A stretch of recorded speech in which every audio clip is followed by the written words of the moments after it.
नमस्ते बच्चों, चलिए आज की कक्षा की शुरुआत कर रहे हैं हम एक सुविचार से, जो है दुनिया में सबसे कीमती गहना हमारा परिश्रम है और ज़िंदगी में सबसे अच्छा साथी हमारा आत्मविश्वास है।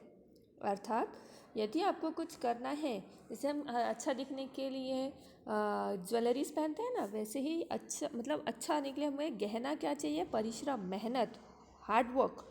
और ज़िंदगी में अगर हमारा कोई सबसे अच्छा फ्रेंड, बेस्ट फ्रेंड है, हमारे बेस्ट फ्रेंड्स होते हैं, पर अगर और उससे भी बहुत जो हमारा साथ कभी ना छोड़े ऐसा कोई दोस्त है, तो वो है आत्मविश्वास। मतलब आपको अपने आप पर भरोसा होना चाहिए। तो चलो बच्चों, आज हम शुरुआत कर रहे हैं दूसरी इकाई पे। मैंने आपको इसके पहले ही गांव और शहर में हमने देख लिया था अंतर क्या था। तो आज इसके प्रश्न उत्तर देखेंगे। तो पहला मैंने जैसे लिखा है बच्चों, देखिए दूसरी लाइन पे दूसरी इकाई, या फिर आप पेज भी फोल्ड कर सकते हो। फिर उसके नीचे गांव और शहर पाठ का नाम और प्रश्न पहला उत्तर लिखो। बच्चों मैं भूल गई थी इसलिए मैंने लाइन नहीं छोड़ी, पर आप इसके नीचे एक लाइन छोड़ो और उसके बाद लिखो कि पहला, गांव के घर किससे बने हैं? प्रश्न चिन्ह, किससे मतलब प्रश्न है, तो उत्तर गांव के घर मिट्टी से बने हैं। मिट्टी से। अभी तो थोड़े बहुत पक्के बन रहे हैं ईंट से, ये से, पर वो क्या करते हैं ना बच्चों, बहुत ज़्यादा कुछ पक्के नहीं होते। फिर मैंने एक लाइन छोड़ी है, देखिए एक प्रश्न एक उत्तर के बाद लाइन छोड़ोगे। फिर दूसरा, गांव में महिलाएं पानी कहाँ से भरा है।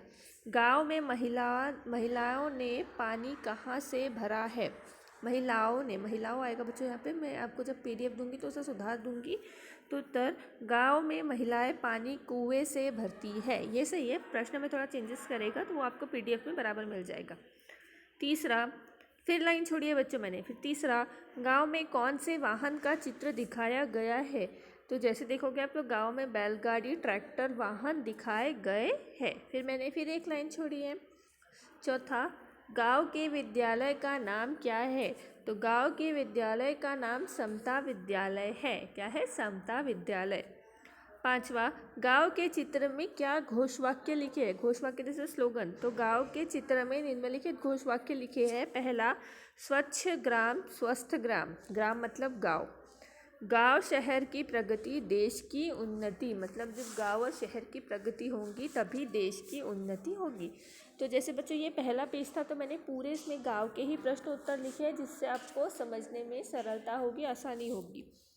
अब उसके बाद नेक्स्ट आते हैं। तो नेक्स्ट पे मैंने शहर लिया है बच्चों। तो देखिए, शहर के मकान कैसे हैं। तो शहर के मकान पक्के ईंट और सीमेंट से बने हैं। पक्के होते हैं, देखिए बिल्डिंगें होती है तो क्या ईंट और सीमेंट से बनी होती है। फिर मैंने एक लाइन छोड़ी है। उसके बाद प्रश्न सातवां, शहर के चित्र में कौन से वाहन दिखाई दे रहे हैं। तो उत्तर, बस, कार, ऑटो, मोटर, स्कूटर इत्यादि वाहन दिखाई दे रहे हैं। आठवां, शहर के चित्र में चौराहे के बीच में क्या है। तो चौराहे के बीच में पानी का फव्वारा बना है। जो शहर का चित्र है उसमें चौराहे के बीचों बीच सिग्नल है, जो उसके बीचों बीच क्या है, एक फाउंटेन है। फाउंटेन को हिंदी में क्या कहते हैं? फव्वारा। फिर मैंने एक लाइन खींच दी है बच्चों, यहाँ पे मैंने डबल लाइन कर दिया। उसके बाद प्रश्न दूसरा लिखा है।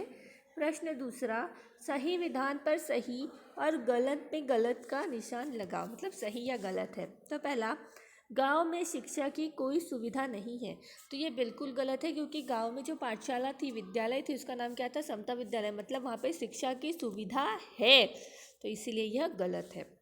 दूसरा, गांव में ट्रैक्टर से खेती की जाती है। ये बिल्कुल सही है। अभी पहले तो वो बैल लोग से करवाते थे, पर अभी ट्रैक्टर आ गए हैं। तीसरा, विद्यालय में शौचालय की सुविधा नहीं है। बिल्कुल गलत। जैसे ही आप चित्र देखोगे तो विद्यालय के ठीक बाजू में शौचालय लिखा है, जिसे इंग्लिश में टॉयलेट कहते हैं, वहाँ पे शौचालय की सुविधा है, तो यह गलत है। और चौथा, शहर में लोग दूध के लिए गाय बकरियां पालते हैं।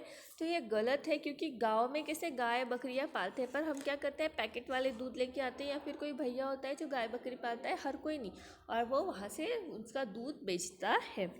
तो हम शहर के लोग गाय बकरी अब दूध के लिए नहीं पालते, मतलब हम पैकेट्स लाते हैं पूरे के लिए। मतलब कोई ऐसे होंगे जिनके घर में गाय बकरी भी होगी, पर सब लोग ऐसा नहीं करते ना, इसलिए ये गलत है। बच्चों, ये दोनों दो ही पेज है, आप एकदम सफाई से लिखिए जैसे मैंने लिखा है, एक के बाद एक लाइन छोड़ के लिखिए सफाई से। और इसके बाद इसकी पीडीएफ आपको मिलेगी, आप पीडीएफ को देखकर इसके आंसर करेक्ट लिखिएगा। अब हम अगली कक्षा में मिलेंगे बच्चों, और अगली कक्षा में हम कौन सा पाठ करेंगे तो मैं आपको बता दूं कि अगली कक्षा में हम जीवन पाठ करने वाले हैं, और जीवन पाठ करेंगे और उसी दिन उसके क्वेश्चन आंसर्स भी देखेंगे। मतलब ये कविता है जो कुलभूषण लाल मखीजा द्वारा लिखी गई है, और इसके हम ये पढ़ेंगे भी और इसके प्रश्नोत्तर भी उसी दिन करेंगे। मतलब अब से हम जब भी हमारी क्लास रहेगी तो लिखना और पढ़ना दोनों साथ में करेंगे। तो चलिए बच्चों, अब हम अगली कक्षा में मिलेंगे। धन्यवाद।